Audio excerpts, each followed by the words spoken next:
Hola amigos, gracias por acompañarme en esta serie de estudios que denominamos interconectados. Estamos en la lección número 4. Si usted está viendo por primera vez este video, entonces puede ir al canal de YouTube y verificar la lección 1, 2 y 3 que ya hemos desarrollado.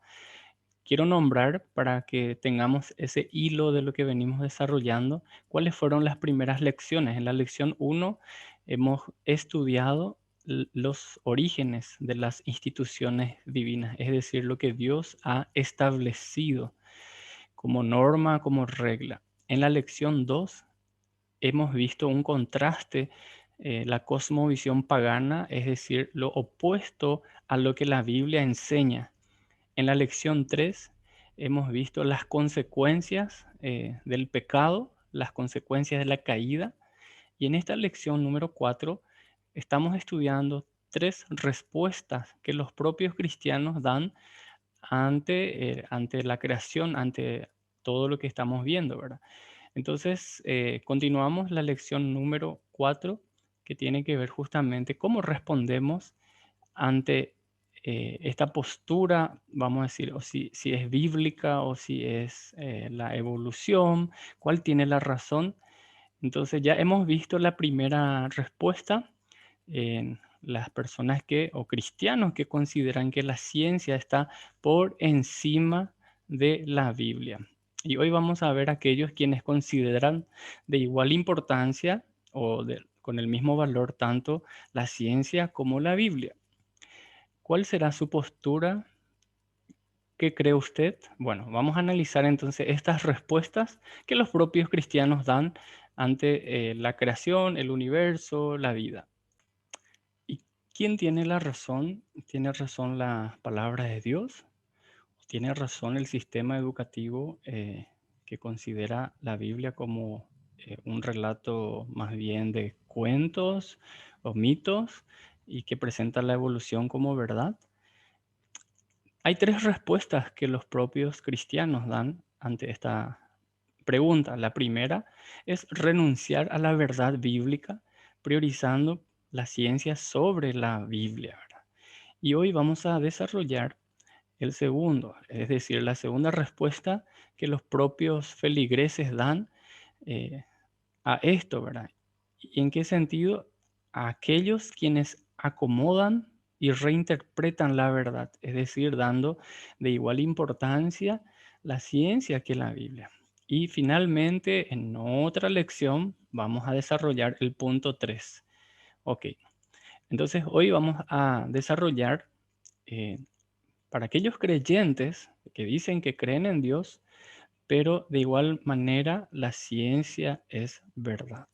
Entonces, ¿cómo responden? Acomodando y reinterpretando la verdad. Entonces, otros creyentes, por lealtad al Dios de la Biblia, pero no están dispuestos a rendirse por completo a la cosmovisión pagana. ¿Qué significa eso?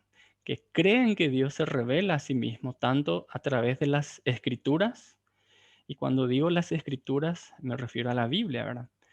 Pero también creen que Dios se revela a través de la naturaleza, ¿verdad? Y hasta ahí bien, ¿verdad?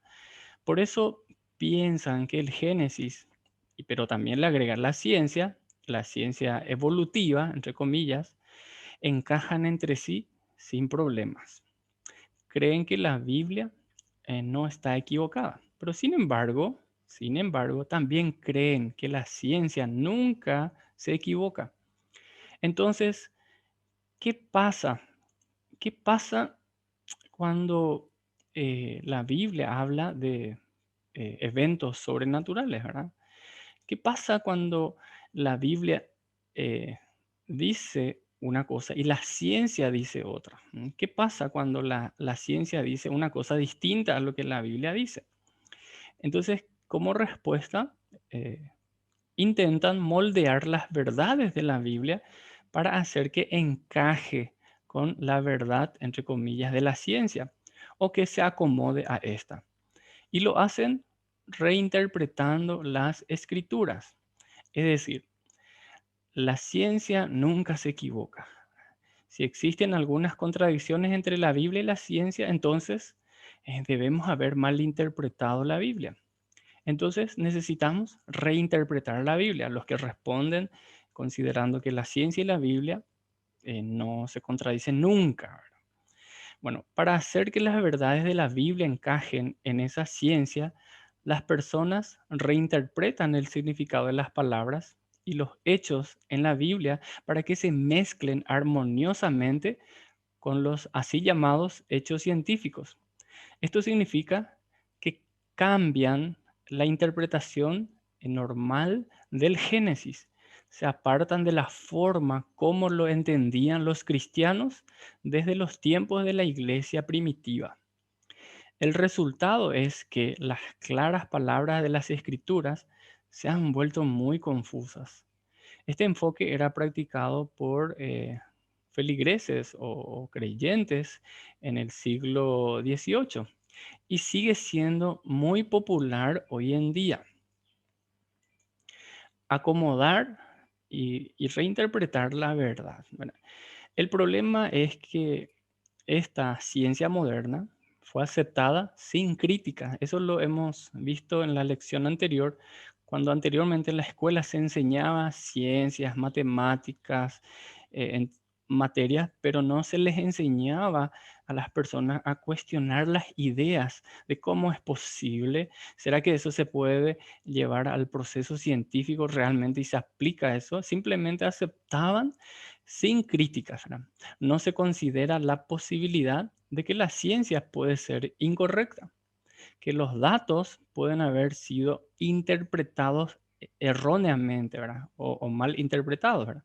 O que los científicos usaron datos incompletos o que pueden haber usado un pensamiento errado o teorías o premisas, la base subyacente de las suposiciones, ¿verdad? Que son erradas. En vez de examinar detenidamente la ciencia que se les presenta o cuestionar las suposiciones o los métodos utilizados, las personas aceptaban de todo corazón que la ciencia y no la Biblia es la máxima autoridad en todos los asuntos. La ciencia puede explicarlo todo y si no puede, entonces no puede ser verdad, ¿verdad? Esta manera de pensar se llama cientificismo. Tal pensamiento es peligroso. ¿Por qué? Porque los hechos de la ciencia cambian a medida que los científicos aprenden más acerca del mundo. Por ejemplo, en un momento de la historia, las personas creían que un grano de arena era la partícula más pequeña del universo.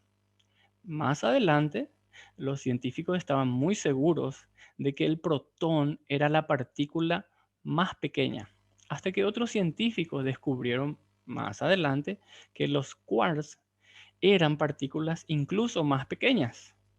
Ahora, ¿debería compararse la ciencia con el Dios de la Biblia?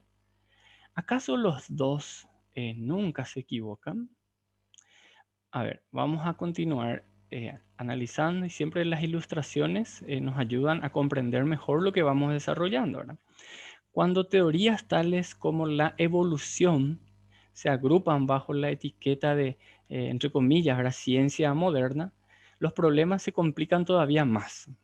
La evolución era una teoría nacida de la filosofía, no de la ciencia real, ¿verdad? Y es bueno hacer esta diferencia entre filosofía y ciencia real, ¿verdad? Porque la filosofía es, como su nombre lo indica, amor a a la sabiduría, pero realmente son pensamientos, ideas que uno va plasmando en papeles, pero la ciencia real es aquella que aplica el proceso del método científico, y esto lo venimos mencionando, cuáles son la observación, recolección de datos, la hipótesis, es decir, y luego llevar a la experimentación en un laboratorio que se pueda observar para luego sacar las conclusiones, ¿verdad? Y publicar esos resultados. La filosofía simplemente es lo que uno piensa y que para él está bien y así. Entonces es muy importante hacer esta diferencia para continuar. Entonces, la gente no hacía esa clara diferencia entre filosofía y ciencia real, como también eh, no consideraba la Biblia como verdad absoluta, sino que la ciencia es la que prevalece, ¿verdad? En este caso estamos viendo aquellos cristianos que dicen que la ciencia y la Biblia no se contradicen. Puede que encontremos en algunos aspectos que haya coincidencias, pero ¿qué pasa cuando hay eventos sobrenaturales? Ok, entonces no había hipótesis que pudiera comprobarse, ¿verdad? Ningún experimento que pudiera repetirse, ni ninguna conclusión que pudiera verificarse. Ejemplo, a ver, la teoría del Big Bang, la gran explosión. Aplicando el método científico, ¿se puede llegar a experimentar eso? Y desde luego que no, porque hasta ahora no se puede, ni tampoco uno puede retroceder en el pasado para ver qué ocurrió, ¿verdad? Entonces estas personas, por más que sostengan la teoría de la evolución, deben tener de igual manera fe, y creo que una mayor fe que el propio cristiano, porque para el cristiano, para nosotros, todo lo que vemos, Dios lo hizo, así como expresa Génesis, a través de su palabra, así como dice en Hebreos 11, que por la fe entendemos haber sido constituido el universo por la palabra de Dios. Es decir, Dios dijo y fue hecho, y Dios creó todo lo que vemos y aún lo que no vemos, ¿verdad? Entonces, la gente no consideraba, no cuestionaba, no criticaba, simplemente aceptaba, ¿verdad? Diciendo, sí, es verdad, la Biblia es verdad, pero la ciencia es verdad. Y si no encaja con la ciencia, acomoda la verdad de la Biblia, diciendo, no, la ciencia es la que tiene razón, ¿verdad? Pero si no se puede verificar, entonces no es posible, no puede comprobarse esa teoría, en este caso, lo que vemos en la ilustración de la evolución, ¿verdad? Porque no se puede verificar aplicando el método científico. Sin embargo, hoy en día se enseña en las escuelas, en los colegios, en las universidades, y nuestros hijos, nuestros jóvenes, nuestros adolescentes, el día de mañana van a tener que enfrentar a esto. Por eso es importante la lectura de la palabra de Dios y tener una buena base para que cuando llegado el momento, tanto compañeros, amigos, profesores no cristianos, pregunten o vamos a decir, desafíen su creencia, puedan responder con solidez diciendo, no, Dios creó todas las cosas porque la Biblia lo dice en Génesis 1, Génesis capítulo 2, versículo 7, de cómo creó Dios al hombre y cómo Dios ha creado también a la mujer para ser ayuda idónea del hombre y defender las instituciones divinas, ¿verdad? Qué interesante, qué bueno. Y yo les animo a todos los padres que enseñen a sus hijos en las casas. Díganle qué es lo que realmente la Biblia enseña. Y siempre comparar con lo que se enseña en la escuela, en el colegio, en la facultad. Y que ellos realmente ya pueden tener una decisión firme basado siempre en la palabra de Dios. Continuamos. ¿Cómo es la acomodación o la reinterpretación? ¿Cómo obligan a encajar la ciencia con la Biblia?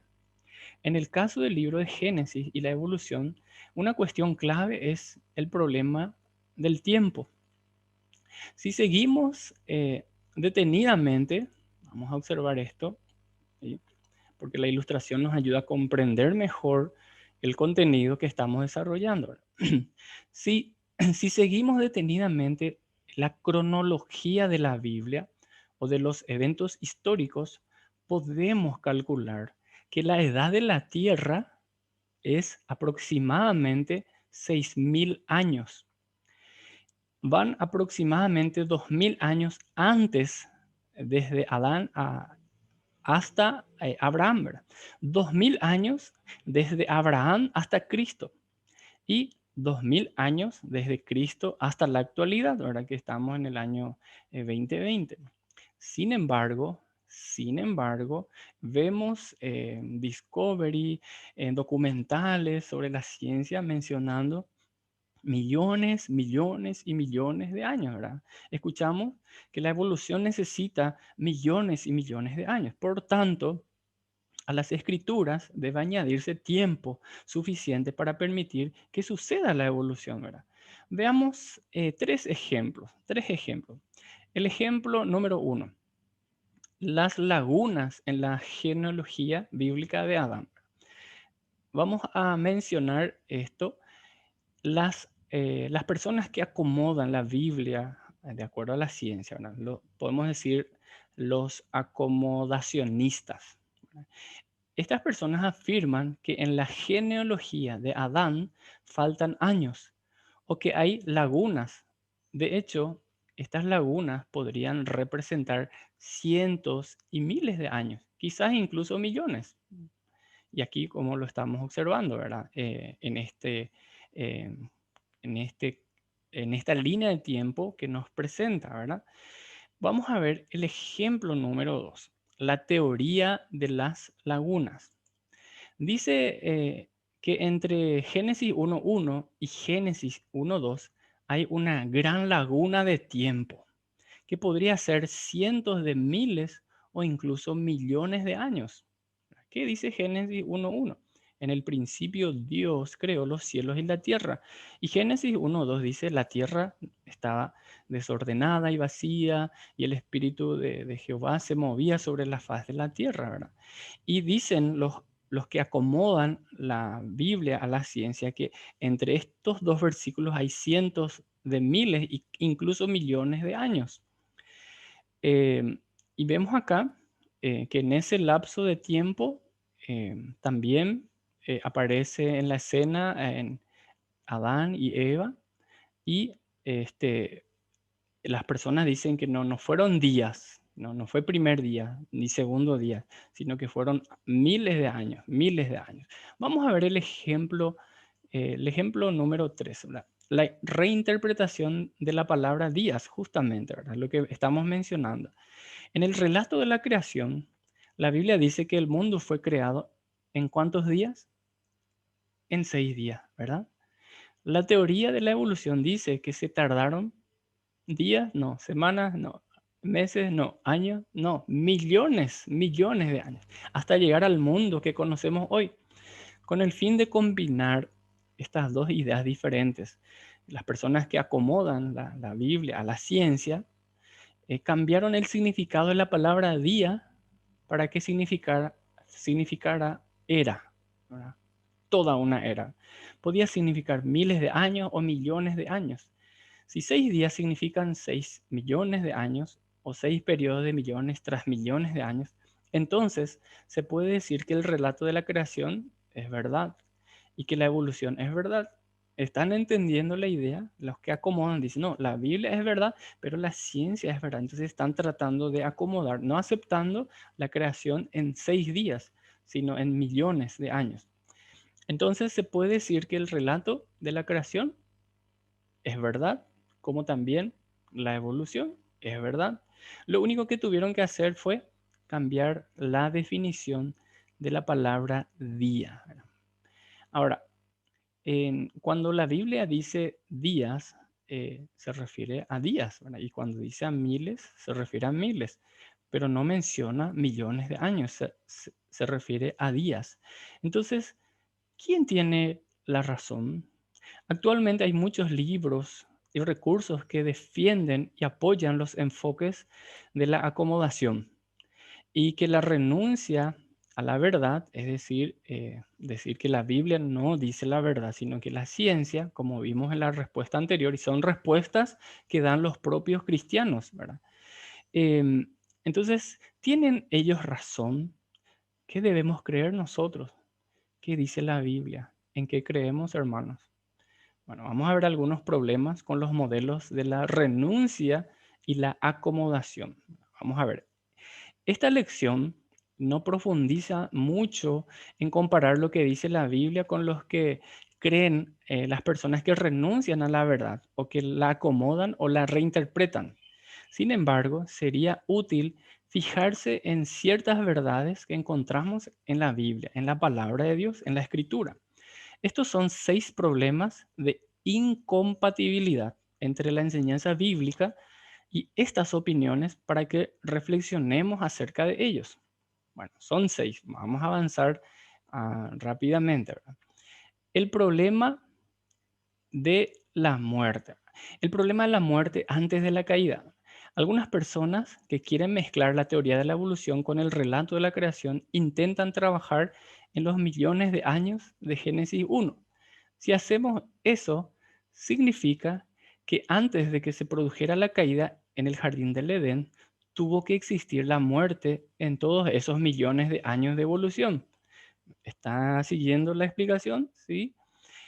Es bastante necesario prestar atención porque fíjense el planteamiento que se da en cuanto a la muerte antes de la caída, ¿verdad? En otras palabras, una teoría tal defendería que había muerte en la creación perfecta de Dios antes de la caída. Entonces, ¿cómo podía Dios afirmar que lo que había hecho era muy bueno?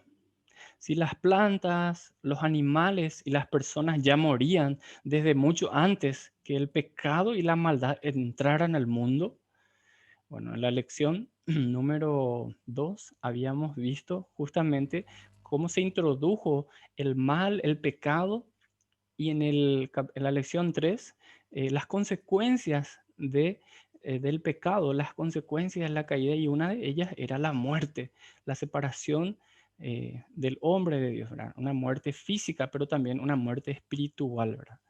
Pero aquellos que acomodan diciendo que no, la Biblia tiene razón, pero también la ciencia, entonces afirman que ya había muerte antes de Génesis 3 y eso la Biblia no nos enseña. Entonces, es importante entender eso claramente. Entonces, ¿qué dice Génesis 1:31? Entonces Dios miró todo lo que había hecho y vio que era muy bueno. Y pasó la tarde y llegó la mañana y así se cumplió el sexto día. Difícilmente podemos decir que Dios es sabio o incluso sensato si pensó que podía decir que un mundo lleno de muerte, de dolor y de sufrimiento era muy bueno, ¿verdad? Entonces, eh, tenemos acá entre Génesis 1.1 y Génesis 1.2 los que sostienen que hay un lapso de millones de años. Y en ese tiempo hubo muerte, dolor, asesinato, enfermedad, dolencia, sufrimiento, lucha, extinción. Entonces, ¿cómo puede Dios decir era bueno eso? De ninguna manera, porque la Biblia no lo dice, ¿verdad? Entonces la Biblia dice que la muerte fue consecuencia de la rebelión de Adán y Eva en contra de Dios, ¿verdad? ¿Dónde dice eso? ¿Por qué decimos esto? Génesis 3, 17 al 19 dice así. Y al hombre le dijo, dado que hiciste caso a tu esposa y comiste del fruto del árbol del que te ordené no comieras, la tierra es maldita por tu culpa. Toda tu vida lucharás para poder vivir de ella. Te producirá espinos y cardos, aunque comerás de sus granos. Con el sudor de tu frente obtendrás alimento para comer hasta que vuelvas a la tierra de la que fuiste formado, pues fuiste hecho del polvo y al polvo volverás.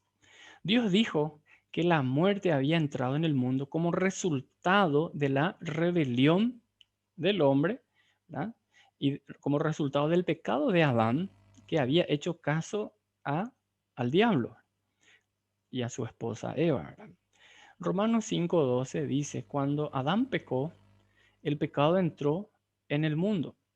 El pecado de Adán introdujo la muerte, de modo que la muerte se extendió a todos.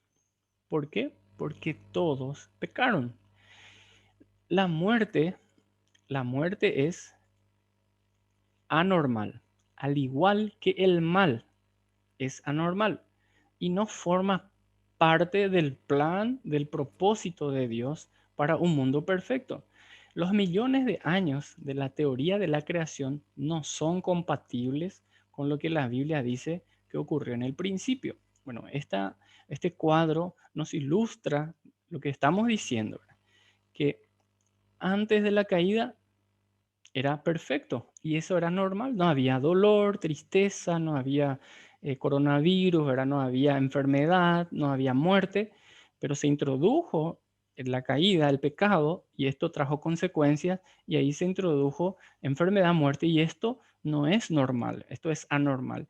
Y hemos estudiado en la lección 3 que el mal y la muerte y todo lo malo tendrá un final. habrá un juicio y va a terminar. Y eso, querido hermano, amigo, nos da mucha esperanza saber de que cualquier sufrimiento en este mundo es temporal, que nuestra ciudadanía está en los cielos, de donde esperamos a nuestro Salvador, esperando ese día glorioso. No somos de este mundo, vivimos temporalmente en este mundo. Muy pronto seremos llamados y para seguir disfrutando de esa relación con Dios, con muchos de aquellos hermanos que ya han pasado a la presencia del Señor. Continuamos. El Antiguo Testamento se tomaba el relato de la creación al pie de la letra. Profundizaremos un poco más en este asunto de los millones de años en el relato de la creación. Algunos creyentes toman un verso como el que encontramos en 2 de Pedro 3:8 para afirmar que el relato de la creación, la palabra día probablemente no sea literalmente un día. ¿Y qué dice 2 de Pedro 3:8? Sin embargo, queridos amigos, hay algo que no deben olvidar. Para el Señor, un día es como 1000 años y 1000 años son como un día.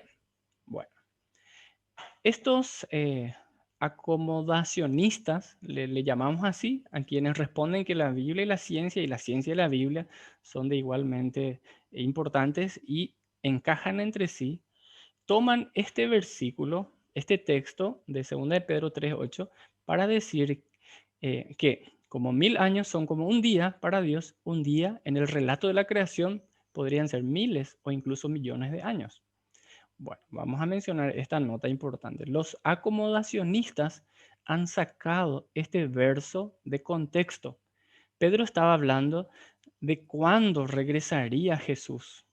Desde la perspectiva finita del hombre, parecía que Dios estaba tardando una eternidad, pero desde la perspectiva infinita de Dios, 1000 años no era esperar tanto, ¿verdad? Una lectura rápida del relato de la creación nos dará la impresión de que expresiones como y pasó la tarde y llegó la mañana indican normalmente un día regular, es decir, 24 horas. Además, cuando se refiere a los 6 días, se refiere a ellos como literalmente, ¿verdad? Periodos de 24 horas. Considera el evento en el Sinaí cuando Dios dio a los israelitas los 10 mandamientos en lo referente al día de descanso. Esto dijo Dios en Éxodo 20, 8 al 11. Les invito para que puedan hacer lectura y estar atentos a qué nos dice Éxodo 20, 8 al 11. Acuérdate de guardar el día de descanso al mantenerlo santo. Tienes 6 días en la semana para hacer tu trabajo habitual, pero el séptimo día es un día de descanso y está dedicado al Señor tu Dios. Ese día ningún miembro de tu casa hará trabajo alguno. Esto se refiere a ti, a tus hijos e hijas, a tus siervos y siervas, a tus animales y también incluye a los extranjeros que vivan entre ustedes. Verso 11. Pues en 6 días el Señor hizo los cielos, la tierra, el mar y todo lo que hay en ellos. Pero en el séptimo día descansó. Por eso el Señor bendijo el día de descanso y lo apartó como un día santo. En este verso no hay ninguna otra forma de entender la palabra día. ¿Cómo lo entiende usted? Claramente se refiere a días 24 horas, salvo como un periodo regular de 24 horas. No hay otra forma de interpretar. Sería insensato pensar que Dios quería que los israelitas trabajaran durante 6000 años sin parar y que luego se tomaran 1000 años de descanso. Eso no sería lógico, ¿verdad? Imagínese trabajar millones de años y después descansar. Eso es irrazonable, ¿verdad? Dios estaba diciendo, así como yo trabajé 6 días en la semana en la creación y descansé un día, ustedes harán lo mismo para honrar mi obra. El día de descanso los distinguirá como mi pueblo. Veamos otro punto. El Nuevo Testamento se tomaba el relato de la creación al pie de la letra. ¿Cómo interpretaba Jesús el Antiguo Testamento? Y más específicamente el Génesis. ¿Y cómo interpretaban el Antiguo Testamento los apóstoles de Jesús? Saber esto nos dará algunas pistas sobre cómo debemos interpretarlos también nosotros, los que creemos en Dios, los que creemos en su palabra, que es nuestra norma de fe y conducta, y estamos estudiando la Biblia, ¿verdad? Todos consideraban que el libro de Génesis era una historia real, que las personas y los eventos de Génesis 1 en adelante fueron reales. Estos son algunos ejemplos. Lucas se tomaba el Génesis al pie de la letra, hablando de la genealogía de Jesús. Lucas es un historiador meticuloso, ¿verdad? En Lucas 3, 23 al 38, usted puede anotar y puede leer, puede hacer una pausa en el video y leer Lucas. Lucas presenta el árbol genealógico de Jesús. Su intención era mostrar que Jesús era el Salvador profetizado.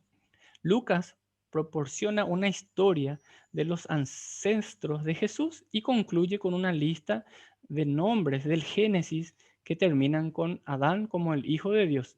Si estuviera intentando defender que Jesús era el Salvador prometido, ¿por qué mezclaría a hombres míticos con hombres históricos? ¿Verdad? ¿No les parece raro eso? ¿O por qué excluiría cientos de miles de personas que formaban parte de esa genealogía? Eso no tendría ningún sentido.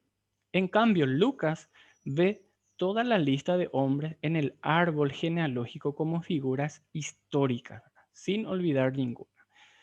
Ahora veamos Jesús como ejemplo. Jesús se tomaba el Génesis también al pie de la letra. Cuando Jesús criticó a los fariseos en Lucas capítulo 11, él los acusó y a su generación de ser responsables de la muerte de los profetas de Dios desde la creación del mundo. En Lucas capítulo 11, 50 al 51 dice, como consecuencia, a esta generación se le hará responsable del asesinato de todos los profetas de Dios desde la creación del mundo, desde el asesinato de Abel hasta el de Zacarías, a quien mataron entre el altar y el santuario. Sí, de verdad se culpará a esta generación. Zacarías era claramente una persona real y Jesús también se refirió a Abel, al primer hijo de Adán y Eva, ¿verdad? Como una persona real. Hubiera sido muy insensato de parte de Jesús hablar sobre el asesinato de una persona que nunca existió, ¿verdad? Una persona mítica o inexistente. Además, cuando habla sobre el matrimonio, Jesús se refiere a Adán y a Eva como personas reales. Jesús cita Génesis capítulo 1, versículo 27 y también el capítulo 2, verso 24. Y fíjense, en Mateo 19 encontramos esto, Mateo 19, 4 al 6. Jesús respondió, ¿han leído las escrituras? Allí está escrito que desde el principio Dios los hizo hombre y mujer. Y agregó, esto explica por qué el hombre dejará a su padre y a su madre y se unirá a su mujer, a su esposa, y los dos se convierten en una sola carne. Como ya no son dos, sino uno, que nadie separe lo que Dios ha unido. Interesante, estamos estudiando la respuesta que da el creyente ante lo que estamos viendo en la naturaleza, la vida, la existencia. ¿La Biblia tiene razón o la evolución? Hemos visto en la primera respuesta aquellos quienes priorizan la ciencia por encima de la Biblia. Ahora estamos viendo personas que dicen ser cristianas que acomodan la ciencia a la Biblia o la Biblia a la ciencia, pero diciendo que la ciencia es verdad, totalmente verdad, entonces acomodan ciertas partes de las escrituras. Ok, entonces, si no estamos de acuerdo con el relato del Génesis, tampoco podemos estar de acuerdo con Jesús. Y si no estamos de acuerdo con él, entonces quizás también desechemos toda la Biblia, porque Jesús mismo se la toma al pie de la letra. Le pregunto, querido amigo, hermano, ¿usted está de acuerdo con la Biblia? Y tómense unos momentos y decir, ¿la Biblia es verdad? ¿Es confiable? ¿Se puede confiar como cristianos? ¿Qué les parece? Si no estamos de acuerdo con el Génesis, entonces significa que tampoco vamos a estar de acuerdo con Jesús, porque Jesús citó específicamente el Génesis. Y si no estamos de acuerdo con Jesús, entonces debemos rechazar la Biblia. ¿Se da cuenta lo peligroso que es? Entonces, ¿cuál debe ser la respuesta? Bueno, hay tres respuestas que dan los cristianos ante la existencia, la vida, el universo. A ver, el apóstol Pablo. El apóstol Pablo, al igual que Lucas, al igual que nuestro mismo Salvador, Jesucristo, ¿verdad? Y Pablo se tomaba el Génesis al pie de la letra. Cuando el apóstol Pablo explicó en el libro de Romanos cómo el pecado entró en el mundo, él escribió acerca de Adán, a quien trató como una persona histórica, una persona real, a quien contrastó con Jesús. Romanos 5, 12 al 13 y parte del 18 dice así: cuando Adán pecó, el pecado entró en el mundo. El pecado de Adán introdujo la muerte. Y así la muerte pasó a todos los hombres por cuanto todos pecaron. Versículo 13.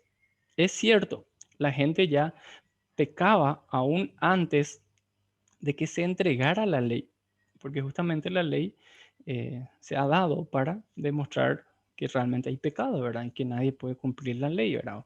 Y si intentare cumplir y desobedecer en un punto, se hace culpable de todo, ¿verdad? Verso 18, Romanos 5, 18 dice, así que, así es, por un solo pecado de Adán trajo condenación para todos, es decir, por la desobediencia de uno vino condenación para todos, pero un solo acto de justicia de Cristo trae una relación correcta entre Dios y vida nueva para todos. La explicación de Pablo sobre cómo la naturaleza del pecado se extendió a todas las personas no puede basarse en un Adán inexistente, en un Adán mitológico. Sería ridículo para Pablo contrastar a un Adán inexistente o mítico con un hombre histórico y real, quien es Jesucristo, ¿verdad? Y esto la historia lo comprueba, Jesucristo es verdad. Y, y hay demasiadas evidencias de que Jesucristo existió, ¿verdad? Y que cumplió una misión, y la Biblia de hecho lo menciona, ¿verdad? ¿Para qué vino a este mundo? Vamos a ver, cuando Pablo habla de manera figurada, lo dice típicamente, como hemos visto anteriormente, el apóstol Pablo solía referirse a los eventos y a las personas históricos de forma literal. Sin embargo, en Gálatas 4 hace algo muy diferente. Usa un relato histórico como ilustración. Esto es muy raro, pero cuando lo hace, Pablo manifiesta claramente que usa las escrituras de manera figurada. ¿Dónde encontramos esto? En Gálatas capítulo 4, versículo 22 al 26. Dice, las escrituras dicen que Abraham tuvo dos hijos, uno de la mujer esclava y el otro de su esposa, quien había nacido libre. El nacimiento del hijo de la esclava fue el resultado de un intento humano por lograr que se cumpliera la promesa de Dios, pero el nacimiento del hijo de la libre fue la manera en que Dios cumplió su promesa.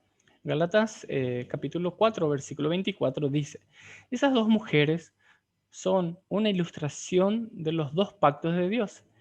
La primera mujer, es decir, Agar, representa el monte Sinaí, donde el pueblo recibió la ley que los hizo esclavos. Y ahora Jerusalén es igual que el monte Sinaí en Arabia, porque la ciudad y sus hijos viven bajo la esclavitud de la ley. Versículo 26. Pero la otra mujer, Sara, representa la Jerusalén celestial. Ella es la mujer libre y es nuestra madre.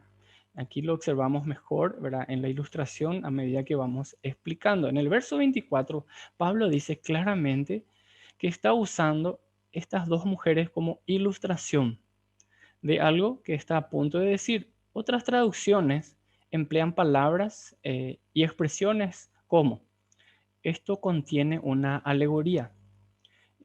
La versión latinoamericana, otra frase, esto tiene un sentido simbólico, ¿verdad? Dios habla hoy, la versión Dios habla hoy. Y si usted lee en esa versión, va a encontrar, vamos a encontrar esta misma frase, ¿verdad? De que esto tiene un sentido simbólico, y en la versión, la Biblia de las Américas, que esto contiene una alegoría, ¿verdad? Es para ofrecer una ilustración y son hechos reales, históricos, pero para ilustrar, para contar algo, y lo dice claramente. Por lo demás, Pablo se toma el Antiguo Testamento al pie de la letra. La Biblia se toma en serio las genealogías. La Biblia contiene muchas genealogías que enumeran las generaciones de Adán. Las primeras genealogías las vemos en el capítulo 5 y capítulo 11. Y son muy importantes. ¿Por qué? Porque registran historias y personas reales.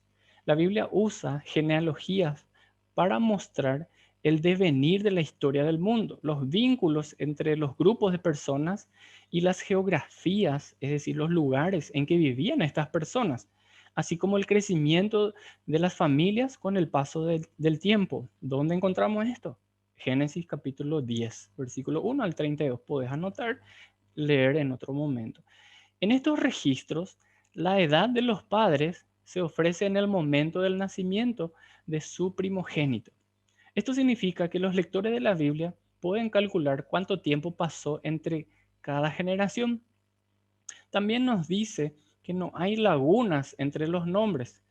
Es extremadamente problemático que millones de años se intenten encajar con la esperanza de afirmar que hay lagunas en la genealogía de Adán.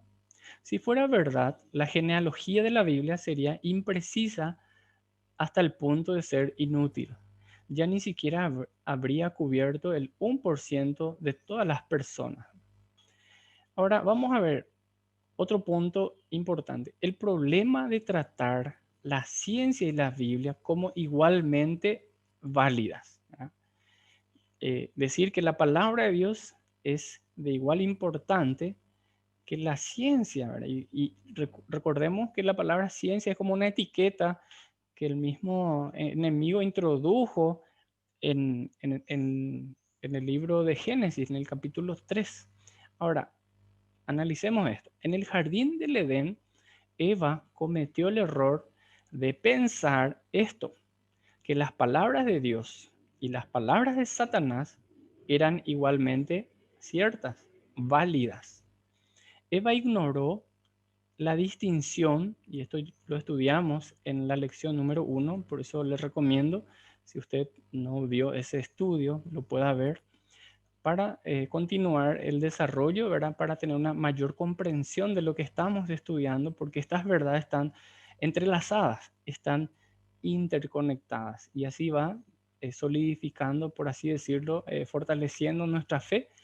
Entonces, Eva ignoró esta distinción, creador-criatura, y dio a las palabras del Dios creador, a las palabras del Dios del universo, la misma credibilidad que a las palabras de una criatura, ¿verdad?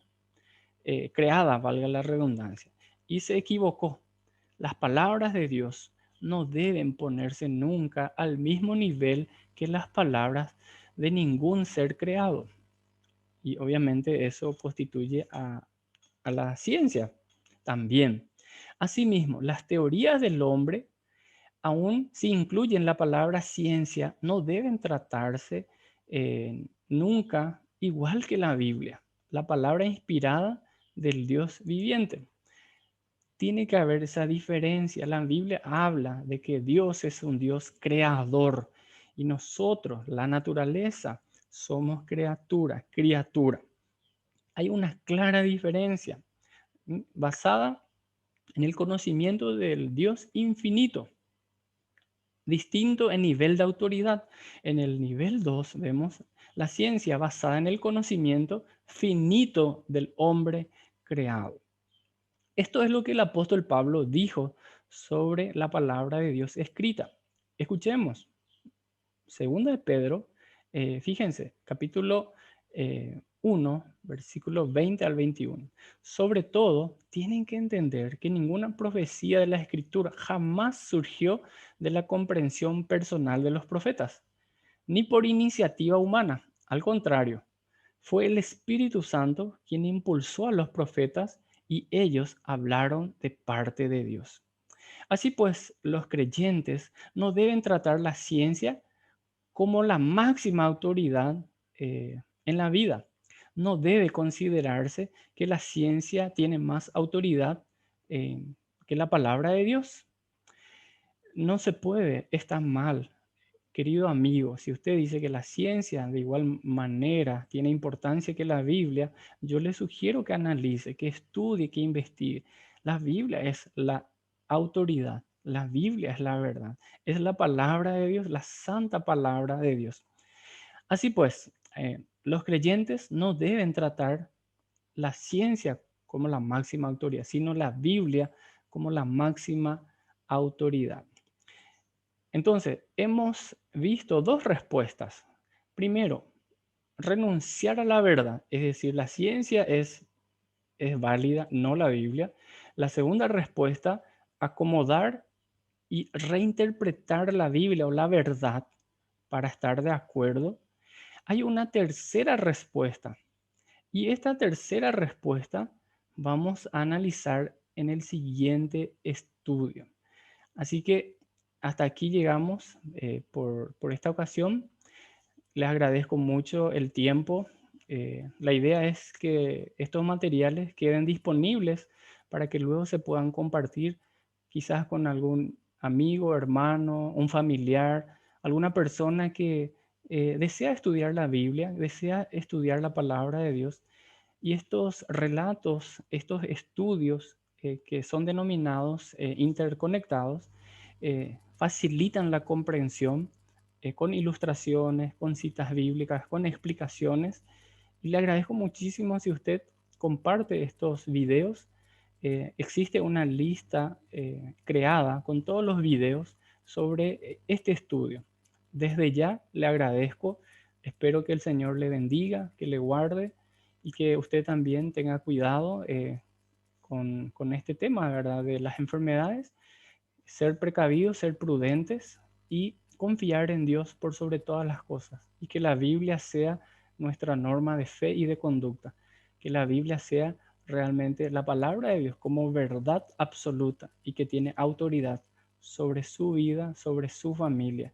Qué lindo sería la sociedad cuando haya personas que creen en la palabra de Dios, en los principios de la palabra de Dios. Qué diferentes serían los matrimonios, donde haya amor, comprensión, apoyo. Sé que somos imperfectos y erramos, pero también la Biblia nos enseña cómo redimir, cómo restaurar, cómo perdonar. Y tenemos esta promesa de parte del Señor, que el mal no será para siempre. El mal tendrá fin, la muerte tendrá fin y nos espera el cielo nuevo, la tierra nueva, la nueva Jerusalén, donde vamos a reinar con el Señor para siempre. Que Dios le bendiga y hasta el próximo estudio.